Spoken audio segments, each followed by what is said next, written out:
Hussain is a man whose story has transcended generations and borders for over 1300 years. Hussain's selfless pursuit for moral justice in the face of brutal oppression has inspired hope for millions. The Battle of Karbala, where Hussain and his 72 loyal companions bravely stood against an army of thousands, forever changed the course of history.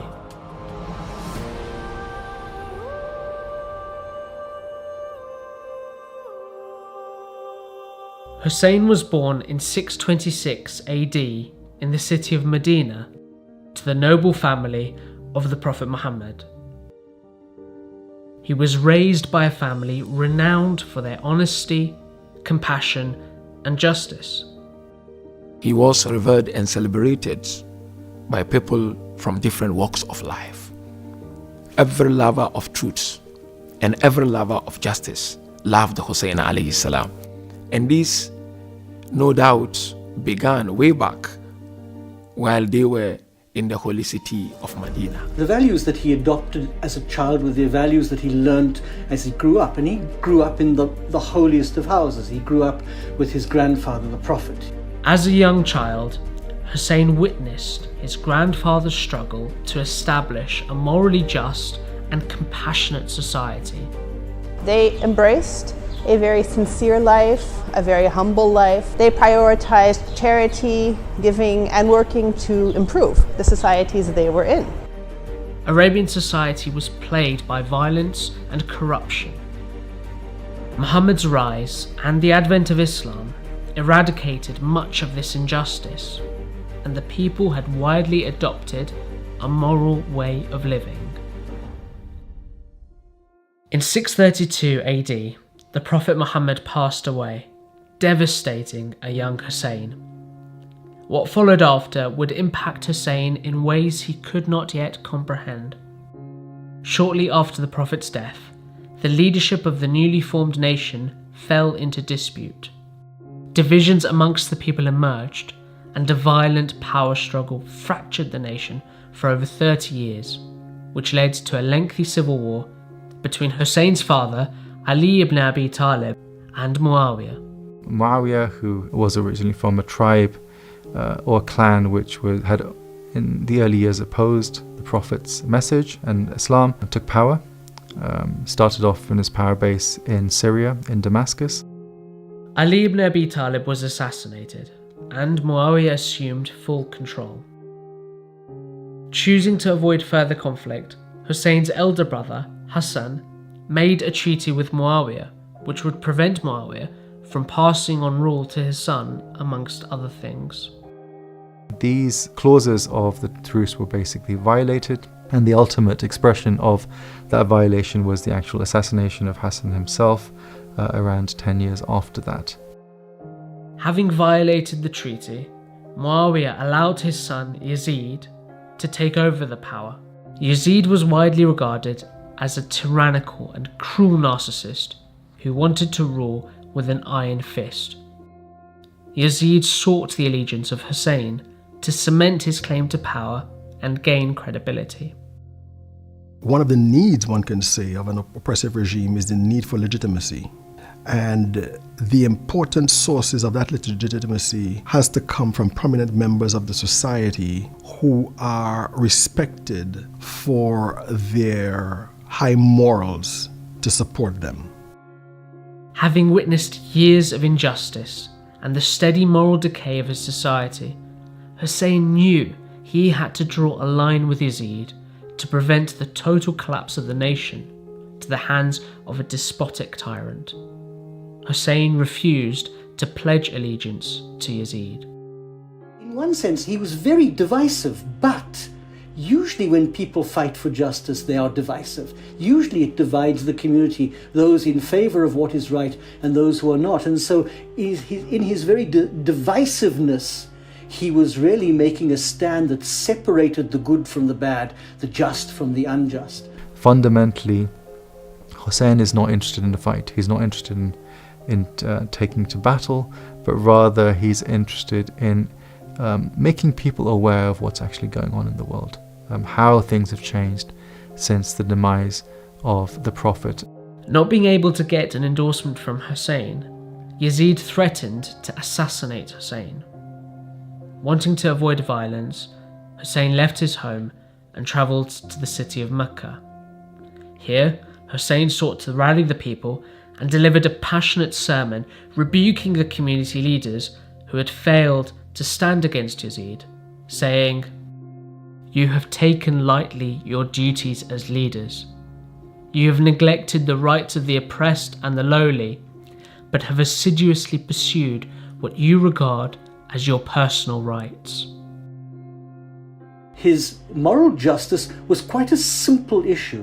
It was that we must be willing to take a stand and even die for what is right, that there can be no compromise. And I think it's that refusal to compromise, and he was made a number of offers by the people in power to compromise, to turn back, to try a different route. This refusal to compromise, even in the face of great personal danger, that for me is the key to the morality, the ethics of his justice. Most leaders, they will remain in their comfort zones and send their people to go and do the work. They will call for justice, but they will not be on the ground or in the field to promote justice. Imam Hussain did not do that. Imam Hussain alayhi salam led from front. Hussain had received hundreds of letters from the residents in the city of Kufa, present-day Iraq, pledging their support in the struggle against Yazid. As the threat of violence increased, Hussain departed from Mecca, along with his family and loyal companions, and began the long journey towards Kufa. When Yazid became aware of Hussain's intention, he dispatched a brutal governor to quash the dissent, but Hussain persisted with his movement eastward. As Hussain got closer to Kufa, he was intercepted by a battalion of Yazid's army, led by a commander called Hur. Hussain, his family and companions were prevented from going any further and were forced to stop in a dry desert land known as Karbala. Hur and his entourage of forces came. His horses and his soldiers were thirsty. Hussain offered them water. He did not say, "These people are here to monitor me and to make life difficult for me and to block my way." He gave them water. Hussain's selfless act of kindness was to be met in turn with a cruel response by Yazid's army, who proceeded to surround Hussain's camp and cut off the water supply. Hussain, his family, and small army of around 72 were left thirsty for 3 days in the blistering heat. Hussain said something which rings very true for the human condition. He said, "Human beings are slaves to the world. As long as our situation is fine, we have food, we have water, we have money, we have the basics, people will profess their beliefs, they will profess their religion on their tongues. But when people are tested, when people are tried, very few people remain who are sincere and devoted." On the eve of Ashura, Abu Abdullah gathered all his companions and he asked for the candle to be switched off. So it was put off. And he said to his companions, "I am the target, you are not the target. Why don't you go? And no blame on you." Each and every one of them stood up and pledged their allegiance to Abu Abdullah Hussain alayhi salam. As the sun dawned on what is known as the day of Ashura, Hussain and his brave army of 72 prepared to make their final stand of honour and dignity against an army of thousands. In a remarkable turn of events, Hur defected from Yazid's army, realising that he had made a terrible mistake, and pledged to fight alongside Hussain. Unafraid and fueled by belief in something greater, Hussain's companions fought relentlessly till their very end. each of these members of his family went out one by one, often reciting extraordinary poetry and dying one by one in front of Al-Hussein, and all of them, as they went out to fight, claiming the reason why they were doing this, that it wasn't just because they liked him, but because they believed in his cause. In the heat of battle, and despite witnessing the horrific killing of his close friends, Hussein would be heard praying for his enemies, hoping they'd cease partaking in this atrocity. One after the other, Hussein's closest family members were slain in battle as they fought heroically, with each member of his family killed in front of him, including his beloved sons, nephews, and brother. Hussein would rush valiantly into the battlefield to aid them in their last moments. None was spared, not even Hussein's 6-month-old baby, Ali Asghar. Imam Hussain carried this young boy, placed him on his chest, and he walked to the battlefield. He looked at the camp of the enemies. He called out, "Am I the target or this infant? Why don't you give him water?" And this created a consternation in the opposing army. And when the leader, Umar ibn Sa'ad, saw that, he called out for them to silence Hussein's argument, meaning to kill that child. And so one very evil soldier, whose name was Karbala, took a 3-pointed arrow and fired at the child and ripped the child's neck apart in the arms of the father.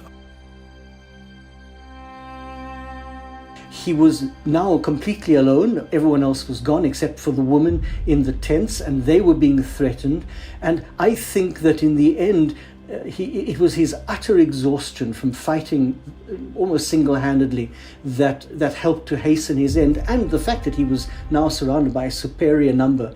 Up until the last breath he had, in the midst of all of this, he never lost hope.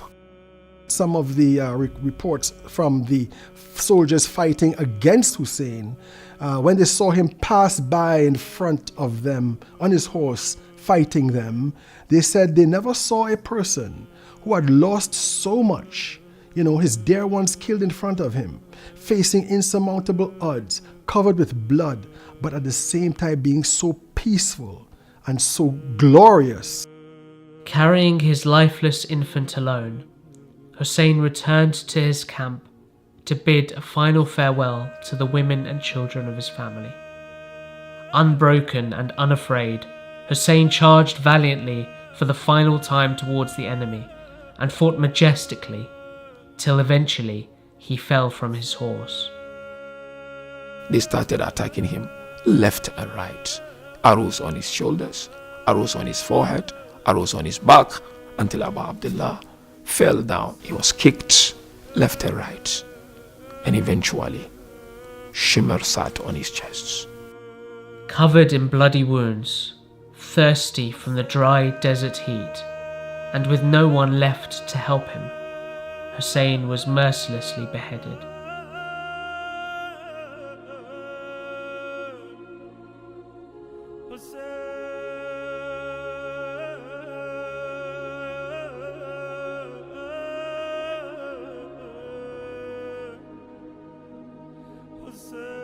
After the killing of Hussein, those who'd been killed were beheaded. The tents of the women were burnt. The women were taken as prisoners. The texts tell us that the women and the children were transported in a very brutal manner to the various leaders of the time, first of all to Kufa and then to Damascus, where they were humiliated and interrogated. But of course it is the lady Zainab, who cannot be separated from her brother, who keeps all of this alive and begins to retell the tale. And so it's a terrible time, and it's the beginning of something absolutely wonderful. Following the tragic killing of Hussein, his sister Zainab carried the flag of Hussein's mission and became the moral support for the women and children who had been taken captive. Famously, when asked how she perceived what had transpired, she replied eloquently, "I saw nothing but beauty." she makes these two famous protests against the citizens of Kufa and then against Yazid. And she is famous that not only does she denounce his leadership and indict him as a person, but she also in those moments begins the story of Karbala and ensures at that moment that the story will never be forgotten and that the lessons of Karbala will never be forgotten. Zainab's fiery speech in the courtyards of Yazid sent shockwaves across the nation, as word spread of how Hussain and his small army were martyred in Karbala. Realizing his grave miscalculation, Yazid freed Hussein's family. Zainab, alongside Hussein's last remaining son, Ali Zain al-Abidin, began to tell people of what happened in Karbala. This triggered a series of uprisings, which eventually led to Yazid's rule being dismantled. For a number of people, the commemoration of Hussain is also about this quest for justice and goodness in the world. And so the recounting of the story of what happened is then connected with accounts of oppression, of tragedy, and of brutality in the world that we have, and a hope and desire for something better. The story of Hussain has been remembered through generations every year as a source of empowerment in the fight for moral justice. How Hussain and his army of 72 were victorious against a tyrannical enemy through sacrificing their lives. 1300 years later, millions of people from all backgrounds flocked to pay tribute to Hussain at his shrine in Iraq. Every time we stand up to fight and we are prepared to sacrifice everything for truth, we are like Hussain. The reason why people can aspire to be like Hussain is because he transcends religious borders and political borders. Justice is a human thing. All human beings, even non-religious human beings, are bound by justice. The revolution continues. We have to create now a Hussaini society, which is a society of justice and a society of brave people, who are not afraid of fighting for truth.